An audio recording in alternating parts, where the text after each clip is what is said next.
इसी पर बात करेंगे। इस वक्त माहिर इक्तिसादी अमूर डॉक्टर अशफाक हसन खान हमारे साथ मौजूद हैं। अस्सलाम वालेकुम डॉक्टर साहब, बहुत बहुत शुक्रिया आपके वक्त के लिए। डॉक्टर साहब, गवर्नर स्टेट बैंक रजा बाकिर साहब फरमाते हैं कि डॉलर महंगा होने से समंदर पार पाकिस्तानियों को फायदा हो रहा है क्योंकि वो ज्यादा पैसे अपने अजीज और अकारिब को पाकिस्तान में भेज सकते हैं। तो इसका मतलब ये समझा जाए कि अगर डॉलर महंगा हो रहा है तो स्टेट बैंक की सोची समझी साजिश के तहत हो रहा है, स्टेट बैंक चाहता है ये? ऑफ कोर्स, इसमें तो दो ओपिनियन है नहीं है कि ये सोचे समझे साजिश के तहत ये किया गया है। और ये मैं बताऊं कि जब आपके पास कोई चीज बन ना पाए, आपने एक काम कर दिया है आईएमएफ के कहने पे, ये किसी मार्केट मैकेनिज्म से 172 या 74 पे नहीं पहुंचा है। ये आईएमएफ के कहने पे हुआ है कि आपकी इकोनॉमी, पाकिस्तान की इकोनॉमिक टीम अगर वाशिंगटन में पहुंचती है हमसे मुज़ाकरात के लिए, तो इस एक्सचेंज रेट को आपने इस सतह पे 172 173 पे लेकर आना है, फिर आप आए हमारे पास में। So this was a prior action, वो कर दिया है। मुल्क में हाहाकार मच गया है। अब हर शख्स जो है उसको, क्योंकि जवाब नहीं है अब आपके पास में, चाहे वो गवर्नर हो चाहे वो मिनिस्टर हो, तो इस किस्म की इडियोटिक स्टेटमेंट दे रहे होते हैं। गवर्नर साहब जो हैं वो तो उन्होंने तो ये कह दिया कि $3 बिलियन जो है इस साल रेमिटेंस उनको ज्यादा आएगा, या 30 अरब डॉलर, जी 3 बिलियन जो है वो डॉलर ज्यादा आएगा।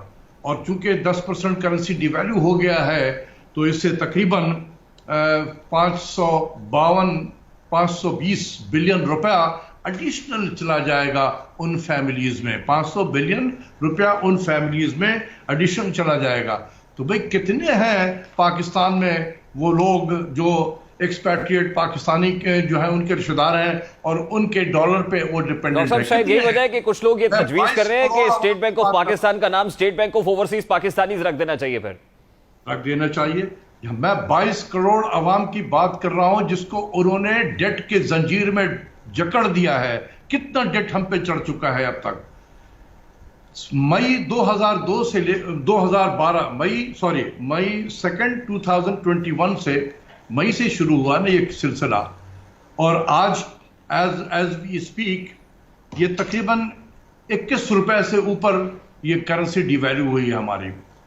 हमारा पब्लिक डेट जो है डॉलर की शक्ल में $90 बिलियन का है। तो इस करेंसी की डिवैल्यूएशन से 1890 बिलियन रुपए का डेट पाकिस्तान पे चढ़ गया है। 1890 बिलियन का डेट पाकिस्तान पे पब्लिक डेट चढ़ गया है। और चूंकि डेट बढ़ा है हमारा, तो इसका जो कंपोनेंट है एक्सटर्नल पब्लिक डेट का, उसका वेटेड एवरेज इंटरेस्ट रेट 4% है। तो इसमें आप 76 बिलियन इंटरेस्ट पेमेंट में भी ऐड कर दें, तो ये तकरीबन 2000 अरब का इन्होंने पाकिस्तान पे डेट की शक्ल में और इंटरेस्ट पेमेंट की शक्ल में ये ऐड कर दिया है ऑलरेडी।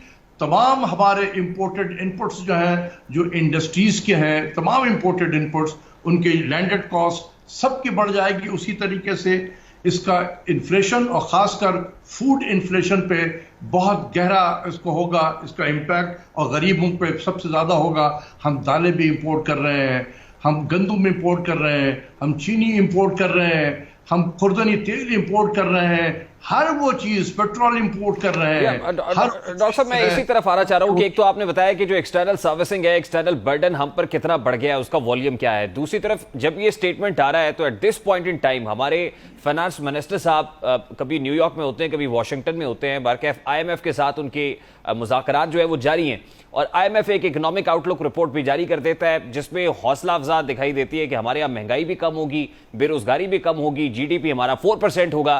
तो ये बुनियादी तौर पे हो क्या रहा है? क्या आवाम को बेवकूफ बनाया जा रहा है? एक तरफ आप ये कह रहे हैं कि इन्फ्लेशनरी प्रेशर बढ़ेगा, इंपोर्टेड इन्फ्लेशन हमारे यहाँ आएगी, डॉलर बढ़ेगा, दूसरी तरफ एक और किस्म की आउटलुक रिपोर्ट दिखाई दे रही है। तो ये है क्या सर? क्या ये आईएमएफ और हमारी स्टेट बैंक की, हमारी फाइनेंस मिनिस्ट्री का कोई साजबाज चल रहा है सर?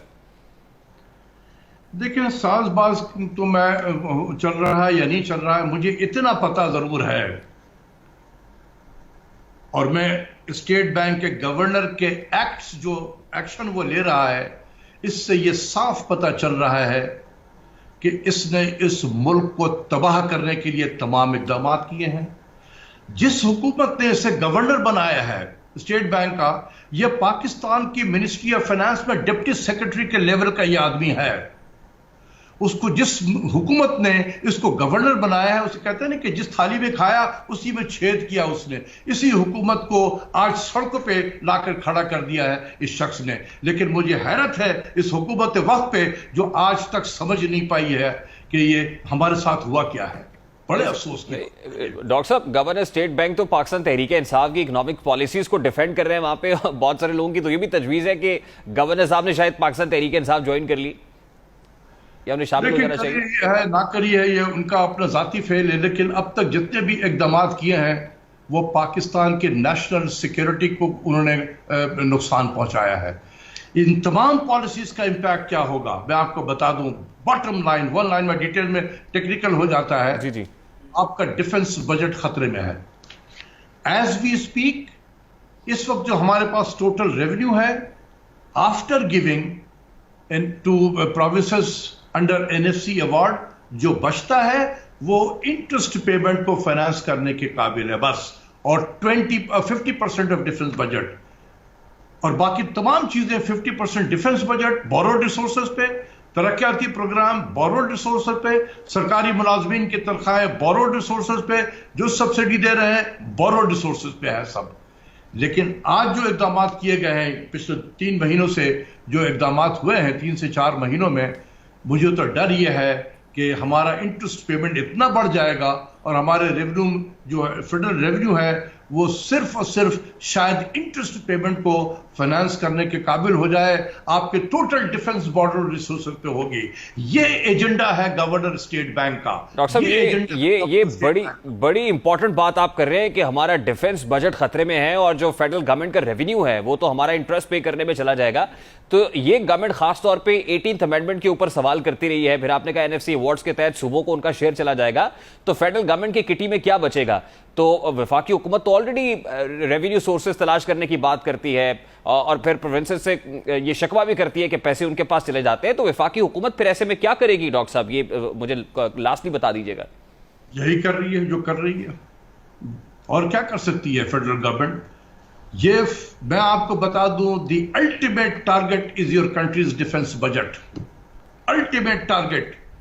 किसी को शक है आए मुझसे डिस्कस करे, मैं आपको बताता हूं कि मैं ये बात क्यों कह रहा हूं। गवर्नर साहब को सिर्फ ये मैं बता देना चाहता हूं आपके प्रोग्राम के जरिए से कि ये इजिप्ट नहीं है गवर्नर साहब, ये पाकिस्तान है। यहां पर हम सबों की नजर आप पे है। आप क्या काम कर रहे हैं, किस एजेंडे पे आप काम कर रहे हैं, ये हम सबको पता है। आप इस मुल्क को बहुत नुकसान आपने पहुंचा दिया है। खुदा के वास्ते हाथ जोड़ता हूं, आप चले जाओ इस मुल्क से। बहुत आपने एजेंडा इंप्लीमेंट कर दिया, इतना इंप्लीमेंट कर दिया है कि सफिशिएंट है। पाकिस्तान 3 से 5 साल तक इसी में फंसता रहेगा। आपने अपना काम पूरा कर दिया है, आप चले जाओ यहां से। ये ज्यादा आपके लिए मुनासिब है। आप किसके लिए काम कर रहे हो? आप हुकूमत पाकिस्तान के लिए काम नहीं कर रहे हो। जब भी तो आपने इंडिपेंडेंट सेंट्रल बैंक के लिए प्रचार किया था, इंडिपेंडेंट सेंट्रल बैंक, ताकि हुकूमत पाकिस्तान से भी आजाद हो जाए।